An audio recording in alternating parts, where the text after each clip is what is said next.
All right, guys, Rich here from the RCNetwork, and finally, I was able to get some packs through my Project Sleeper. This is the 2012 Platinum Edition of the Traxxas slash 4x4. Now, this is the one, of course, with the LCG chassis or the low center of gravity chassis. The thing that the Traxxas Slash actually needed from the very beginning, way back when everyone didn't even know it was an HCG or high center of gravity chassis. So I was able to run this thing on an indoor clay track, and of course, I'm calling it Project Sleeper because it looks just like a regular Slash, but if you start digging into it, you can tell that there's some definite performance enhancements, and I really went out on a limb here and went step by step through the whole process of this thing, and I've brought a lot of new people here to the RCNetwork to check this project out. So hopefully you guys are enjoying it as much as I am, because I definitely have been having fun with this thing. I was able to run it on a track.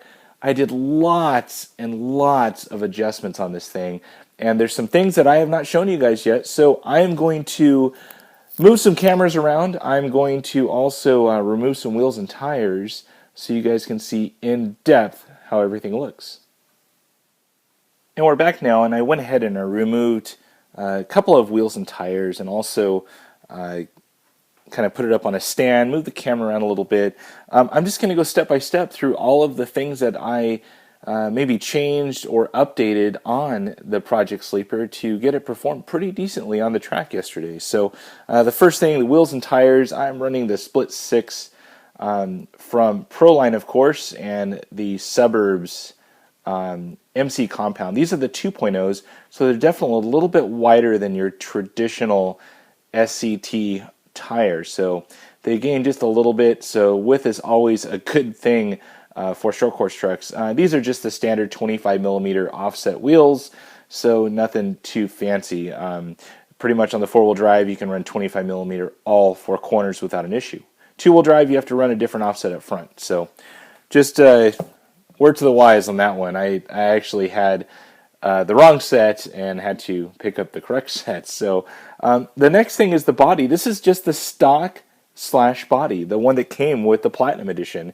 Now I just painted up, some silver, put some, pretty traditional graphics on there. Of course, Rockstar energy drink.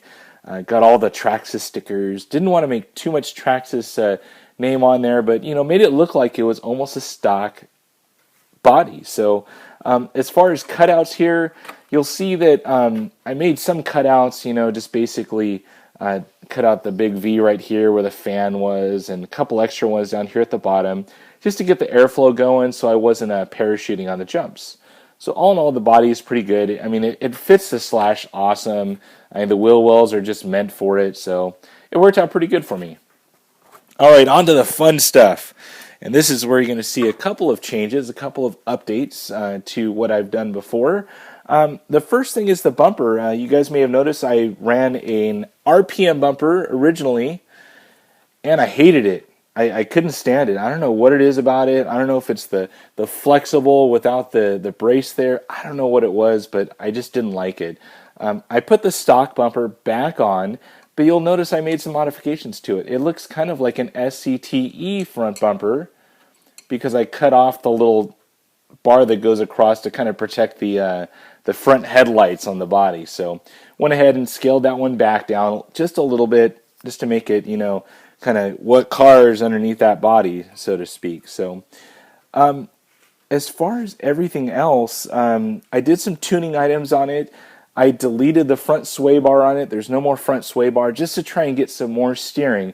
Now, driving the Techno truck, I have tons of steering. And, switching back and forth to the Slash here, I just wanted some more steering. The deletion of the front sway bar gave me a little bit more, which I was happy with. So all in all, awesome. As far as the shocks, I am still running the GTR shocks from Traxxas, the one that came stock on the Platinum Edition. I rebuilt them yesterday. I ran them stock. I hated it. I went ahead and I rebuilt them and found that whoever built them at the factory did a horrible job at building shocks. The two rears, you couldn't even push the shock shaft in all the way. There was too much oil basically in the shocks. So rebuilt those. I rebuilt the front because those were inconsistent. One rebounded just a little bit, one rebounded nothing at all. So went ahead and rebuilt everything. I upped the weight just a little bit. I'm running now 40 in the front. I'm running 35 in the rear.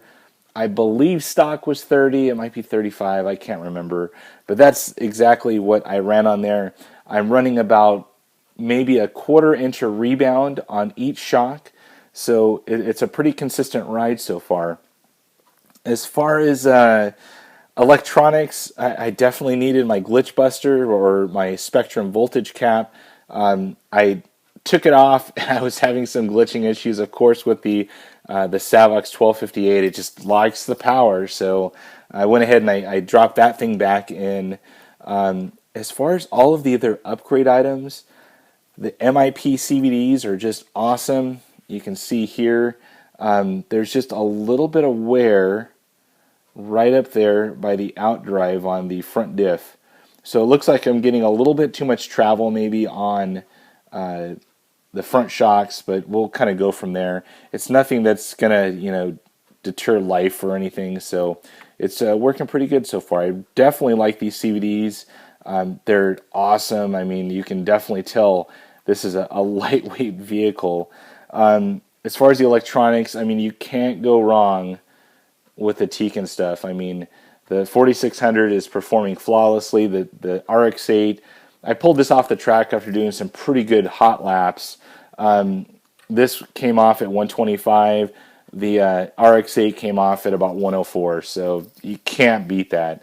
The little custom plate in there, that kind of silver that you see, is doing great. The Techno drive shaft also doing an awesome job. It's definitely a noisy truck. Don't get me wrong. I believe with the stock shaft it'd be a little bit noisier, but it's still a noisy truck. You'll see that I went ahead and zip tied these wires up. They were actually kind of settling down and hitting the center drive shaft. So had to do that little mod as well. As far as everything else, I messed with the shock positioning just a little bit. I went ahead and moved a couple of positions just to gain some good suspension there. As far as the underside of the chassis, I mean, there's pretty much little to no wear. Of course, it's getting the traditional scrapes and scratches and everything. There was a couple of hits I took that I thought I for sure broke the front bulkhead up here, but I didn't. I mean, I was cartwheeling this thing the first few laps when I first took it on the track. So, but all in all, that's it. I'm still running the RPM rear bumper. That's doing a fine job for me. I'm definitely happy with that. Kind of gives a mystique to the truck as to what's underneath it. And that's basically it, guys. Let me go ahead and move some cameras around and I'll tell you guys how it drove. Alright, so the first question is, how did it drive? Well, this truck is light. I mean, there's no mistake about it. It is a plastic chassis truck. It definitely has some lightened items in it. It's super quick. I'm still trying to dial the suspension, but the biggest change was coming from the Techno truck, which is definitely a heavyweight truck, and driving then the Slash 4x4 you see here. It's definitely a different driving style, so you have to get used to that. It jumps differently, it corners differently. Going through the stutters or the whoops, you definitely have to be careful because it can kind of bog your truck around.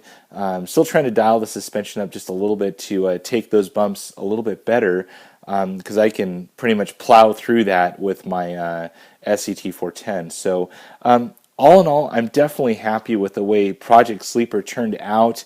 It's definitely one of my favorite projects so far here at the RC Network. As far as the speed and everything, I'm super happy with the electronics. It has plenty of torque. I mean, probably too much torque for this lightweight truck. So, but all in all, definitely happy with this. I will be doing some running videos, so please stay tuned for that. I know it's a little bit, underappreciated sometimes. how hard it is to get running video, especially at the caliber track that I go to. I mean, I was pretty much running this thing next to Ryan Cavalieri, so it's definitely intimidating sometimes to both run and shoot, because you don't want to make mistakes and things like that. So stay tuned for some running video of this thing. I'll definitely be doing that, and that's about it. I hope that you guys enjoyed this series. There's definitely going to be some more. This is going to be kind of my project vehicle.